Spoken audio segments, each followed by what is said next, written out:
धम्मपद गाथा क्रमांक 91। आज दिनांक 29 जून 2020।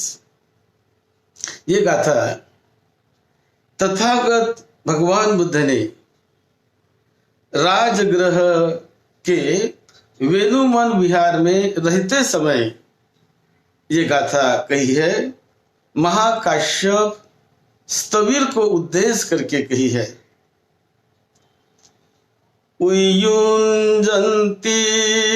सती मंतो न निकेते रमति ते हंसाव पल्ललं हित्वा ओकमोकं जहन्ति ते। एक समय तथागत भगवान बुद्ध राजगृह के वेणुवन में रहते थे। ये वेणुवन यानी बांस का वन, जिसे बांबू का वन वगैरह कहते हैं। तो जो उस समय के राजा बिंबिसार ने सर्वप्रथम ये वेणुवन दान दिया था भिक्षु संघ को, और 1000 वहां पर कुटिया बनवाई थी। तो ये वेणुवन बड़ा प्रसिद्ध था उस समय, और वहां तथागत बुद्ध भिक्षु संघ के साथ 500 भिक्षुओं के साथ निवास कर रहे थे। तो वर्षावास समाप्त होने के बाद फिर तथागत बुद्ध ने वहां से चारिका के लिए दूसरी जगह जाने का संकल्प किया, क्योंकि भिक्षुओं में जो 3 महीने का 4 महीने का चातुर्वास होता है, तब तक भिक्षु रहते हैं विहार में एक जगह पर वर्षा काल में, और उसके बाद फिर वो चारिका करने के लिए लोगों के हित और सुख के लिए सद्धम्म गांव गांव तक पहुंचे, लोगों तक पहुंचे।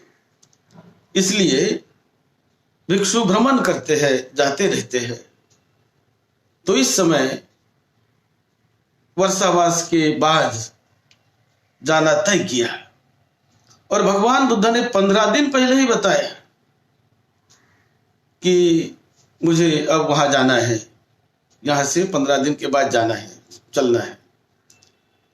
क्योंकि बुद्ध में ये प्रथा थी, कहीं जाना हो तो 2 हफ्ता पहले ही बुद्ध भिक्षु संघ को अपने जाने की सूचना दे देते थे, ताकि उनके साथ जाने वाले भिक्षु सब तैयारी में लग जाए। तो ये जब बुद्ध ने जाने की सूचना दी, तो अरहत महाकाश्यप उन्हें लगा कि उन्हें भी चलना है, जब जा रहे सभी उन्हें भी जाना है। ऐसा सोचकर वो अपना चिवर धोने लगे। तो जब अपना चिवर धोने लगे तो दूसरे भिक्षु कहने लगे कि महाकाश्यप चिवर धो रहे हैं, लगता है कहीं न कहीं जाने का इनका प्रोग्राम होगा, जाने का मन होगा। लेकिन महाकाश्यप को तो कहीं जाने की जरूरत नहीं। यहाँ करीब 18 करोड़ लोग, ये राजगृह और उसके बाहर अंदर इतने लोग, ये सभी बहुत मानते हैं महाकाश्यप को। महाकाश्यप को ये पूजने वाले, मानने वाले बहुत बड़ी संख्या में यहाँ पर लोग हैं। तो उन्हें कहीं जाने की जरूरत नहीं, ऐसा हमें महसूस होता है। इसी प्रकार भिक्षुओं ने विहार में भी रहना चाहिए। कभी लोगों के, उपासकों के यहाँ शुभ कार्य होते हैं, अशुभ कार्य होते हैं, छोटे मोटे जो भी कार्यक्रम बुद्धिस्ट परिवारों में होते रहते हैं, तो उसके लिए भी भिक्षुओं की जरूरत होती है। तो भिक्षु ने तो रहना चाहिए। तो ऐसा भिक्षु चर्चा कर रहे थे आपस में, और ये सभी लोग फिर जब दिन आया चलने का, तो जाने के लिए सभी लोग निकले। महाकाश्यप भी उनके साथ साथ निकल गए, मतलब बुद्ध के साथ ही। लेकिन भिक्षु चर्चा ही कर रहे थे कि नहीं, बुद्ध इन्हें वापस भेजेंगे क्योंकि इनकी यहां बहुत जरूरत है, ऐसा भिक्षु चर्चा कर रहे थे। कुछ दूर तक जाएंगे और वहां से इनको वापस भेजेंगे, ऐसा उनको लगता था कुछ भिक्षुओं को। तो सही मायने में वो सब रास्ते से चलने लगे, निकले, और मां प्रमाद कंदरा नाम की एक गुहा है राजगिरी में, मां प्रमाद कंदरा। तो वहां तक वो गए, मां प्रमाद कंदरा गुहा तक। और उसके बाद तथागत बुद्ध ने काश्यप को बुलाया और बुद्ध ने कहा, काश्यप, अच्छा होगा कि तुम अपने भिक्षुओं के साथ वेणुवन लौट जाओ, वेणुवन चले जाओ। तो उन्होंने कहा, ठीक है भक्ते, ठीक है भगवान, चलता हूं। और वहां से वो फिर वापस अपने भिक्षुओं के साथ सारी तैयारी की थी, लेकिन फिर वापस आ गए बुद्ध की बात सुनकर। तो तब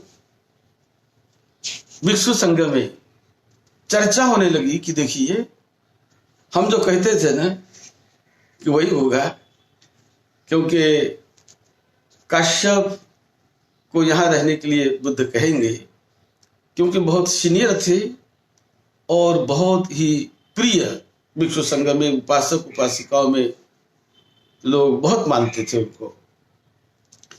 तो महाकाश्यप वहां से वो वापस चले जा रहे।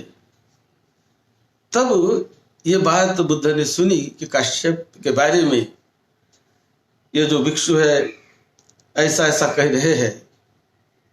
तो उन्होंने कहा कि काश्यप बहुत आज्ञाकारी है, बहुत विनम्रता है उनमें, सीनियर होने के बावजूद भी ये काश्यप का जो नेचर है, जो स्वभाव है, बहुत ही अच्छा है, क्योंकि इन्होंने 1,00,000 वर्ष पूर्व, 1,00,000 वर्ष पहले इन्होंने पद्मोत्तर बुद्ध के समय, पद्मोत्तर बुद्ध के साथ ही रहते थे। इतने लंबे समय से काश्यप ये बुद्ध के साथ जुड़े हुए हैं और बड़े आज्ञाकारी है। आज इस बुद्ध काल में भी वो जब पैदा हुए तो तथागत सम्यक संबुद्ध गौतम बुद्ध के साथ वो जुड़ गए और अरहत बने, सीनियर अरहत। तो महाकाश्यप इतने बड़े भिक्षु है कि बड़ी अच्छी विनम्रता, बहुत उनका आध्यात्मिक भी बड़ी ऊंचाइयां उन्होंने हासिल की है। तो उनका जहां वहां नाव लौकिक उनका फैला हुआ है। और ऐसे बड़े महालौकिक जिनका फैला हो, जो बड़े सीनियर होते हैं, जो 4 प्रकार के जो प्रत्यय, उनसे भी इनकी अनासक्ति है, कोई आसक्ति नहीं। पिंडपात में क्या मिलता है, चिवर कैसा मिलता है, रहने के लिए कैसा मिलता है, सोने के लिए कैसा मिलता है, ये जो 4 प्रत्यय होते हैं उनमें महाकाश्यप अनासक्त है। कुछ भी उसको मिले वो बड़े मुस्कुराते हुए उसको स्वीकार कर लेते हैं। और इस प्रकार उनकी ख्याति थी कि वो आकिंचन है, अनासक्त है। जिस प्रकार से हंस, पंछी, हंस ये कई बड़े सरोवर में जो रहता है, तो बड़े सरोवर में रहने वाला हंस ये कभी छोटे से तालाब में वो नहीं रहता है और उसको अच्छा भी नहीं लगता है। और जब बड़ा तालाब छोड़कर वो चला जाता है उसके भी प्रति उसके मन में कोई आसक्ति नहीं होती, बस चला जाता है, निकल जाता है, वो पीछे मुड़ के नहीं देखता। एक बार वहां से निकल गया तो निकल गया। वो यदि समझता कि यह सरोवर मेरा है, यहाँ पर रहने वाले पद्म मेरे है, कमल मेरे है, यह तालाब मेरा है, हालांकि वहां रहता है लेकिन वो मेरा नहीं कहता है, वो निकल जाता है। कोई अटैचमेंट उसके मन में नहीं, कोई आसक्ति नहीं, अनासक्त भाव से वो चले जाता है। ऐसा ही स्वभाव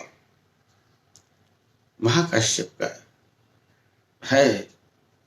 और ये जिस प्रकार से पंछी एक बार जब उड़ जाते हैं तो उड़ते हुए पंछी जो आकाश में उड़ते हैं तो उनके पैर के निशाने नहीं दिखाई देते,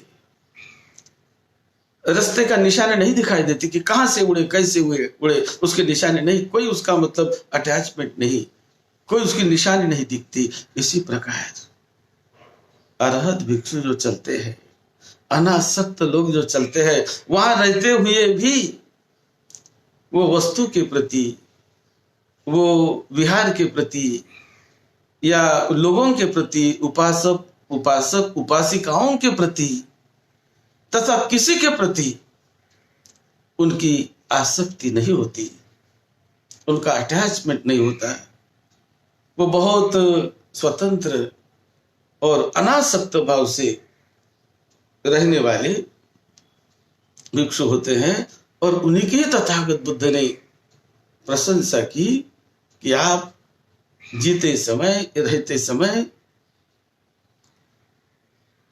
एकदम अनासक्त भाव से, कोई अटैचमेंट किसी वस्तु के प्रति ना रहे, ऐसा भाव अपने मन में बढ़ाकर जो रहना है, जो बड़ा सुखदायी होता है, बड़ा सुखदायी होता है। क्योंकि अटैचमेंट, आसक्ति, ये दुख को निर्माण करती है।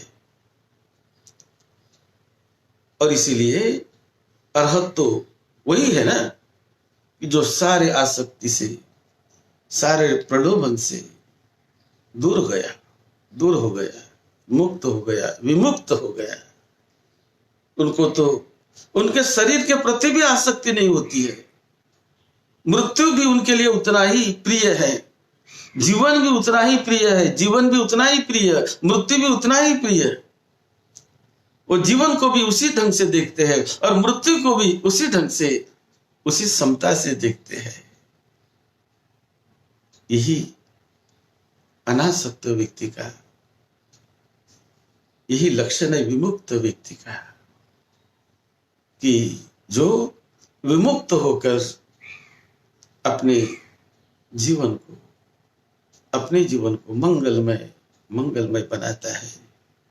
क्योंकि जीवन ये दुखमय, कष्टमय होता है आसक्ति से, लगाव से, चिपकाव से।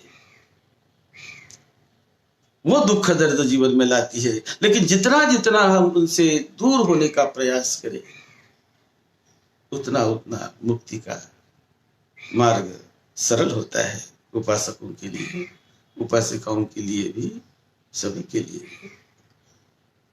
और उतना ही वो सुख शांति से अधिक सुख शांति पाने वाले बनते हैं।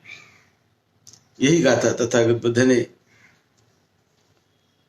अरहत महाकाश्यप के बारे में वेणुवन राजगृह में कही थी। अयुंजन्ति सती मंतो न निकेते रमन्ति ते हंसाव पल्ललं हित्वा ओकमोकं जहन्ति ते। जिस प्रकार हंस अपने पड़ाव को छोड़कर चला जाता है, मुक्त होकर चला जाता है, और जहाँ रहता है तो बड़े सती से, स्मृति से, जागृत भाव से, अनासक्त भाव से रहता है। इसी प्रकार महाकाश्यप के बारे में गाथा बुद्ध ने वहां राजगृह में कही थी, वेणुवन में। आप सबका मंगल हो, सबको निरोगत्व मिले, बड़ा सुखी जीवन मिले। सद्धम्म की सेवा में, आपकी सेवा में डॉक्टर वदंत राहुल बोधि महत्।